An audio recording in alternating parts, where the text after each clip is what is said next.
বিসমিল্লাহির রহমানির রহিম। আজ আমরা নবম শ্রেণীর তথ্য ও যোগাযোগ প্রযুক্তি ক্লাস শুরু করতে যাচ্ছি। দেখো, আমরা তৃতীয় অধ্যায়টা শুরু করেছি, আমার শিক্ষায় ইন্টারনেট। এই অধ্যায়টা আমরা এখন পড়তেছি। আজকে আমরা দেখো পড়বো শিক্ষায় ইন্টারনেট।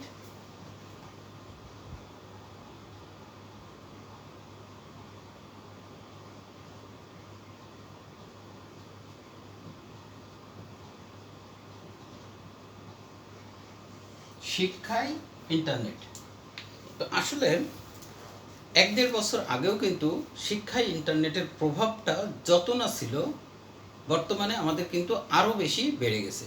যেরকম দেখো যে আমরা কিন্তু এইভাবে যে অনলাইনে ক্লাস নিতে হবে, এই যে আমি যেভাবে ক্লাসটা নিচ্ছি এইভাবে ক্লাস নিতে হবে, এটা হয়তো 1.5 বছর 2 বছর আগে আমরা চিন্তাও করিনি। কিন্তু এখন কি তোমরা দূরে আছো, আমরা তোমাদের সামনাসামনি ক্লাস নিতে পারছি না, কিন্তু এই ইন্টারনেটের মাধ্যমেই কিন্তু তোমরা তোমাদের ক্লাসগুলো করতে পারছো। আমরা আমাদের পরীক্ষা নিতে পারছি, তারপরে ক্লাস করাতে পারছি, তাই তো? তাহলে দেখো যে শিক্ষাক্ষেত্রে ইন্টারনেট ব্যবহার কীভাবে হচ্ছে সেই সম্পর্কেই কিন্তু আমরা জানবো। দেখো, আমরা ই লার্নিং বিষয়টি খুবই আলোচনায় করেছি, ঠিক আছে? আচ্ছা দেখো, পূর্বেই আলোচনা করেছি ই লার্নিং ব্যাপারটা। সেখানে দেখো জেনেছি রেডিও, টেলিভিশন, সিডি রম, ঠিক আছে, তারপরে ব্যক্তিগত ইন্টারনেট বা ইন্টারনেট ইত্যাদির নানা রকম মাধ্যম ব্যবহার করে কিভাবে শিক্ষা বা প্রশিক্ষণ দেওয়া হয়, ঠিক আছে? এই অধ্যায়ে দেখো আমরা আলাদাভাবে শিক্ষার ব্যাপারে ইন্টারনেটের ভূমিকা আলোচনা করব, যার অনেক কিছুই ইতিমধ্যেই দেখো আমরা জেনে গেছি, ঠিক আছে? আচ্ছা, তাহলে এখন দেখো যে আমরা সবাই এখন ইন্টারনেট শব্দটির সঙ্গে পরিচিত, তাই না? আসলে ইন্টারনেট শব্দটা জানে না বা বোঝে না বা দেখিনি এরকম মানুষ এখন কিন্তু খুঁজেই পাওয়া যাবে না। এখন সে লেখাপড়া জানুক আর না জানুক, সবাই কিন্তু ইন্টারনেট শব্দটার সঙ্গে পরিচিত।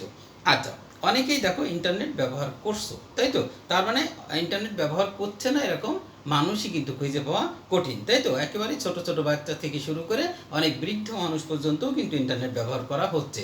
এই প্রযুক্তি দেখো সারা পৃথিবীতে খুব বড় একটি পরিবর্তন এনেছে।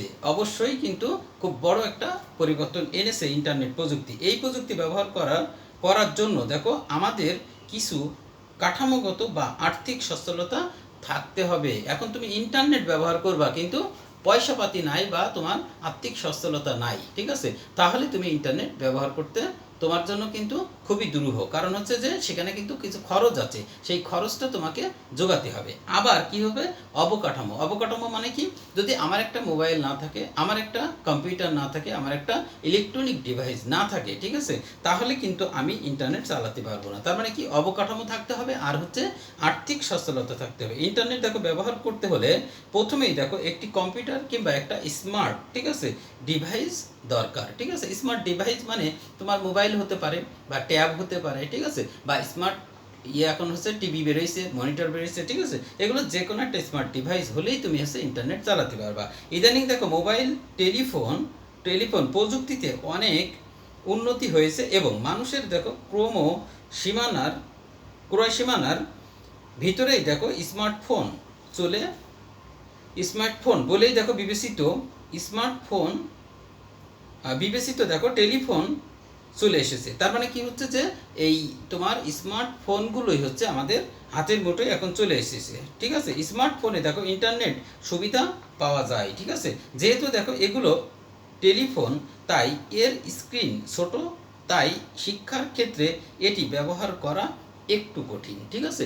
যদি শিক্ষার ক্ষেত্রে আমরা মোবাইলটাই ব্যবহার করি তাহলে পরে স্ক্রিনটা যেহেতু ছোটো, এই জন্য একটু কঠিন। তবে আসার কথা যে ল্যাপটপ বা স্মার্টফোনের মাঝামাঝি একটি সম্ভাবনা রয়েছে, সেটি ট্যাবলেট নামেই পরিচিত এবং সেটি শিক্ষার কাজে খুব সহজেই ব্যবহার করা যায়, ঠিক আছে? তার মানে একবার ল্যাপটপের মতো অত বড়ও না, আবার মোবাইল ফোনের মতো এত ছোটও না, এর মাঝামাঝি একটা ট্যাবলেট নামের একটা কি ডিভাইস আছে, যেটার মাধ্যমে হচ্ছে কি করা যাবে, ইন্টারনেটের মাধ্যমে আমরা হচ্ছে শিক্ষা ব্যবস্থাকে ছড়িয়ে দিতে পারবো বা গ্রহণ করতে পারবো। ঠিক আছে, সত্যি কথা বলতে কি অনেক দেখো কোম্পানি এই ট্যাবলেটকে মাথায় রেখেই হচ্ছে শিক্ষার কাজে ব্যবহার করা সম্ভব সেই রকম হচ্ছে অ্যাপ্লিকেশন তৈরি করতে শুরু করেছে। ঠিক আছে, তাহলে আমাদের কি এই শিক্ষা ব্যবস্থাটাকে সবার হাতে পৌঁছাই দিতে গেলে কিন্তু অ্যাপ্লিকেশন সফটওয়্যার তৈরি করতে, অ্যাপস তৈরি করতে হবে। সেই অ্যাপসগুলো কিন্তু তৈরি করতেছে এখন হচ্ছে ওই ট্যাবে যেটা ট্যাবলেটে যেটা হচ্ছে তোমার ব্যবহার করা যাবে সেরকমভাবেই তৈরি করা হচ্ছে। ইন্টারনেট ব্যবহার করার দেখো উপযোগী কম্পিউটার, ল্যাপটপ, তারপর হচ্ছে ট্যাবলেট ইত্যাদি হচ্ছে স্মার্টফোন হাতে চলে এলেই আমরা কিন্তু ইন্টারনেট সুবিধা ভোগ করতে পারি না। ঠিক আছে, তার মানে তোমার হচ্ছে কম্পিউটার আছে, ল্যাপটপ আছে, বা ট্যাবলেট আছে, বা স্মার্টফোন আছে, তাহলেই কিন্তু আমরা কম্পিউটার মানে ইন্টারনেট ব্যবহার করতে পারছি না। প্রয়োজন হয় হচ্ছে ইন্টারনেট সংযোগের। ঠিক আছে, আর যদি তোমার মোবাইল আছে, সবই আছে, কিন্তু ইন্টারনেট সংযোগ নাই, তাহলে কিন্তু তুমি কি সুযোগ সুবিধাটা পাবা না বা ইন্টারনেট ব্যবহার করতে পারবা না। দেশের দেখো সব জায়গায় সমানভাবে ইন্টারনেট সংযোগ নেই। ঠিক আছে, সব জায়গায় কিন্তু একইভাবে ইন্টারনেট নেই, তাই দেখো সবাই সমানভাবেই ইন্টারনেট স্পিড পায় না। এবং হচ্ছে ইন্টারনেটের দেখো স্পিড কম হলে দেখো সেটি ব্যবহার করা অনেক সময়ই দেখো অর্থহীন হয়ে যায়। ঠিক আছে, তুমি হচ্ছে এমবি কিনলে বা ইন্টারনেট তুমি চালাতে গেলে কিন্তু আসলে স্পিড নাই, তাহলে কিন্তু ওই ইন্টারনেট চালানোটা অর্থহীন হয়ে যাবে। আবার দেখো ভালো স্পিডের ইন্টারনেট পেতে হলে যে পরিমাণ টাকা খরচ করতে হয় সেটি দেখো আমাদের দেশের সাধারণ মানুষের সামর্থ্যের বাইরে। কাজেই দেখো শিক্ষায় ইন্টারনেট ব্যবহার করতে হলে আমাদেরকে দেখো এই ইন্টারনেট সংযোগের অনেক সাশ্রয়ী খরচে ছাত্রছাত্রীদের হাতে তুলে দিতে হবে। ঠিক আছে, তাহলে অল্প খরচে ইন্টারনেট যদি সুযোগ সুবিধাটা হচ্ছে শিক্ষার্থীরা পায়, তখনই কিন্তু এই শিক্ষা ব্যবস্থাটা ফুললি হচ্ছে ইন্টারনেট মুখী করা যাবে। ঠিক আছে, আচ্ছা সম্ভব হলে দেখো বিনামূল্যে ইন্টারনেট ব্যবস্থা করতে হবে। ঠিক আছে, আচ্ছা যদি দেখো এই দেশের সকল ছাত্রছাত্রী ল্যাপটপ কিংবা ট্যাবলেট ব্যবহারে দেখো সুযোগ থাকে এবং দ্রুত গতির বেশি ব্রড ব্যান্ডউইথ ইন্টারনেট ব্যবহারে দেখো সুযোগ থাকে, তাহলেই দেখো কিন্তু পুরোটা শেষ হয়ে যাবে না। ঠিক আছে, আচ্ছা তার মানে কি হচ্ছে দেখো যে ব্যান্ডউইথের ইন্টারনেট ব্যবহার, বেশি ব্যান্ডউইথের ইন্টারনেট ব্যবহারের সুযোগ থাকে, তাহলেই কিন্তু পুরোটা শেষ হয়ে যাবে না। এর পরেও দেখো প্রশ্ন, ইন্টারনেটে আমাদের দেশের ছাত্রছাত্রীরা কি ব্যবহার করবে? ইন্টারনেট কি আমাদের ছাত্রছাত্রীরা ব্যবহার করবে? তাদের দেখো উপযোগী কন্টেন্ট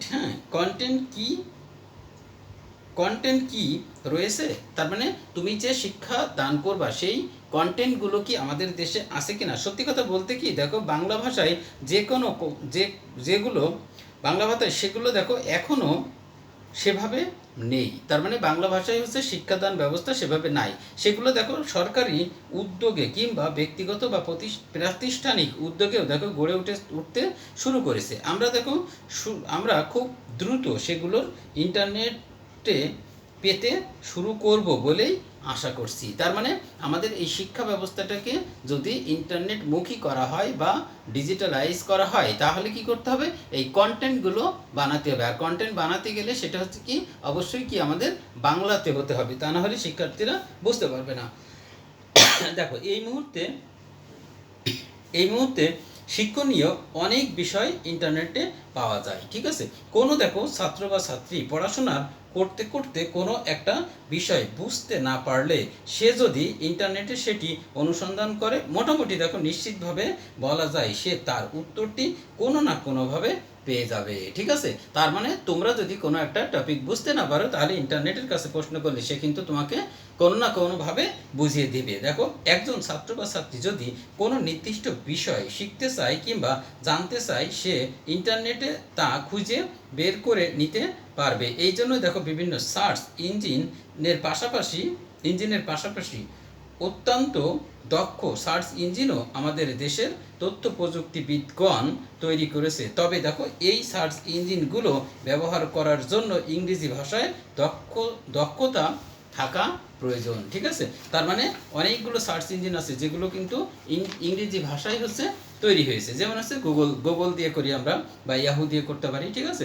এই গণিতের দেখো অত্যন্ত চমৎকার কিছু দেখো সাইট রয়েছে, যেগুলো হচ্ছে গণিতের যে কোনো প্রশ্নের উত্তর খুঁজে পাওয়া যায়, ঠিক আছে। বিজ্ঞানের দেখো বিজ্ঞানের পরীক্ষা নিরীক্ষা হাতে কলমে দেখার দেখার প্রয়োজনেও দেখো সাইট রয়েছে।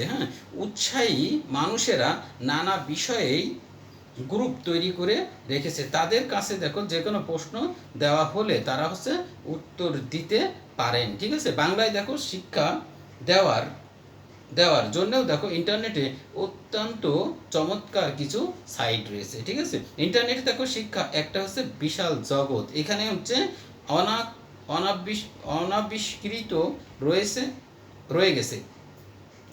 যখন দেখো আমরা সেটি আবিষ্কার করতে শুরু করব, তখন দেখো সম্পূর্ণ নতুন একটি জগৎ আমাদের সামনে হাজির হবে, ঠিক আছে। তার মানে কি, আমাদের হচ্ছে ইন্টারনেটে যে লেখাপড়ার যে ব্যাপারটা, এটা হচ্ছে পুরোপুরি কিন্তু আবিষ্কৃত এখনো হয়নি, কিন্তু আবিষ্কার হতে যাচ্ছে এবং বর্তমানে কিন্তু বেশ খানিকটা আমরা এগিয়ে গেছি। আসলে এই বইগুলো যখন লেখা, তার চেয়ে কিন্তু আমরা বর্তমানে বেশ খানিকটা এগিয়ে গিয়েছি, যে কারণে এটা যদি পুরোপুরি আবিষ্কার হয়ে যায় সম্পূর্ণভাবে, তখন কিন্তু আমাদের শিক্ষা ব্যবস্থাটাই অনেক হচ্ছে লাভবান হব এবং এখনো অলরেডি আমরা হচ্ছি, ঠিক আছে।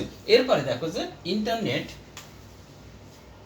ও আমার পাঠ্য বিষয়সমূহ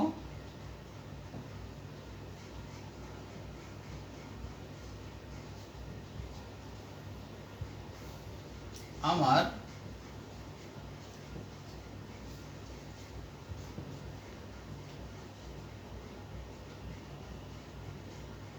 ইন্টারনেট ও আমার পাঠ্য বিষয় সমূহ, দেখো একজন শিক্ষক আসলেই একটা আলোক শিখার মতো, তাই না? একজন শিক্ষক হচ্ছে তোমাকে কি আলো ছড়িয়ে দেয়, যেভাবে শেখা সেভাবে হচ্ছে শিক্ষকও কিন্তু তোমাদেরকে জ্ঞানের আলো ছড়িয়ে দেয়। তিনি দেখো অন্ধকারের আলো আলো জেলে দেয়, সেই আলোতে চারদিকে দেখো আলোকিত হয়, শিক্ষার্থীরা সেই আলোতে আলোতে সব কিছু দেখতে পায় এবং দেখো নিজেদের যেটুকু প্রয়োজন কিংবা যেটুকু দেখো শিখতে চাই সেটুকু শিখে নেয়। অন্যভাবেও দেখো বলা যায় পৃথিবীর সর্বশ্রেষ্ঠ শিক্ষক ও আসলেই কাউকে কিছু শেখাতে পারে না, তারা শুধু সাহায্য করেন। শিক্ষার্থীকে নিজেরই সব কিছু শিখতে হয়। ব্যাপারটা কিন্তু খেয়াল করতে হবে যে একজন শিক্ষক হচ্ছে সে জ্ঞানের আলো ছড়িয়ে যাবে, আর জ্ঞানের আলো কে পাবে? যার হচ্ছে ওই জ্ঞানের আলো নেয়ার ইচ্ছা আছে বা চেষ্টা আছে, সেই হচ্ছে ওই জ্ঞানের আলো নিতে পারবে, ঠিক আছে। আচ্ছা, তাহলে দেখো শিক্ষার সাথে ইন্টারনেট শব্দটি জুড়ে দিয়েও একটি ব্যাপার মনে করিয়ে দিতে হবে, কেউ যেন মনে না করে ভালো ইন্টারনেট সংযোগ কিংবা ইন্টারনেট খুব ভালো কন্টেন্ট থাকলেই রাতারাতি ছাত্রছাত্রীরা লেখাপড়ায় খুব ভালো হয়ে যাবে, ঠিক আছে। তার মানে কি হচ্ছে যে তোমার ভালো ইন্টারনেট আছে, ভালো কন্টেন্ট আছে, কিন্তু তাতেই যদি ভাবা হয় যে শিক্ষার্থী বা আমাদের হচ্ছে ছাত্রছাত্রীরা খুব ভালো করবে, এটা কিন্তু ভুল, ঠিক আছে। প্রকৃতপক্ষে দেখো ছাত্রছাত্রীদের এই সুবিধাটা নিয়ে নতুন একটি জগৎ উন্মোচন করে দেওয়া দেখো হয়েছে মাত্র, ঠিক আছে। সেই জগৎ থেকে কতটুকু গ্রহণ করবে সেটা হচ্ছে পুরোপুরি একজন শিক্ষার্থীর ব্যাপার, ঠিক আছে। তাহলে তোমাদের হচ্ছে যে আমরা হচ্ছে কি করতেছি, ইন্টারনেটের মাধ্যমে তোমাদের সামনে জিনিসটা উন্মোচন করছি, কিন্তু এখন এখান থেকে কতটুকু নিবা সেটা তোমার ব্যাপার, ঠিক আছে, তোমাদের ব্যাপার। দেখো তোমরা নিশ্চয়ই লক্ষ্য করেছো তোমাদের পরিচিত কোনো ছাত্র বা ছাত্রী কম্পিউটার কিংবা ইন্টারনেট ব্যবহার করে শুধু কম্পিউটার গেম খেলে কিংবা সামাজিক যোগাযোগের সাইটেই দেখো সময় নষ্ট করছে, আবার দেখো সেই সুযোগ ব্যবহার করে অন্য কেউ কম্পিউটার প্রোগ্রামিং শিখছে। তার মানে কি, যে তোমার হাতে কম্পিউটার দেওয়া হলো, কিন্তু তুমি দেখা যাচ্ছে কেউ হচ্ছে কি করতেছে, সেখান থেকে গেম খেলে সময় নষ্ট করতেছে, বা কেউ সামাজিক যোগাযোগের মাধ্যমে সময় দিয়ে সে হচ্ছে কি করতেছে, সময় নষ্ট করতেছে, আবার কেউ সেখান থেকে প্রোগ্রামিং শিখতেছে। এখন ভালো করাটা বা লেখাপড়াটা গ্রহণ করাটা, এগুলো সব হচ্ছে ডিপেন্ড করবে কি তোমার উপরে, ঠিক আছে, শিক্ষার্থীর উপরেই কিন্তু এটা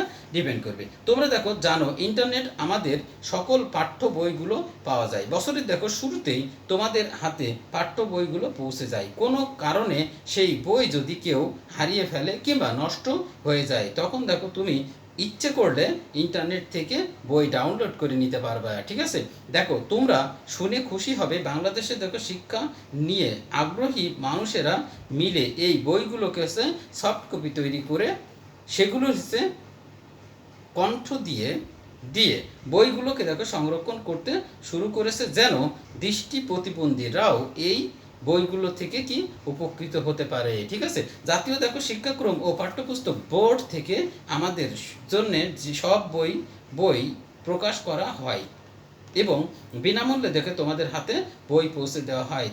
তার বাইরেও দেখো তোমরা তোমাদের লেখাপড়ার কাজে লাগতে পারে এরকম অনেক বই কিন্তু আছে। ব্যাপারটা খেয়াল করো যে তাহলে আমাদের কি হচ্ছে যে যখন আমাদের জাতীয় শিক্ষাক্রম বই বের করে আমাদের কাছে যখন বইগুলো পৌঁছে যায় এবং শিক্ষার্থীরা সেই বইগুলো পেয়ে যায়, তারপরে হচ্ছে সেই বই কোনো কারণে যদি একটা বই নষ্ট হয়ে যায় বা হারিয়ে যায়, তখন আমরা কি করি, এই বইগুলো হচ্ছে ইন্টারনেট থেকে কিন্তু নিতে পারি। তোমরা একটু খেয়াল করো যে তোমরা কি করবে,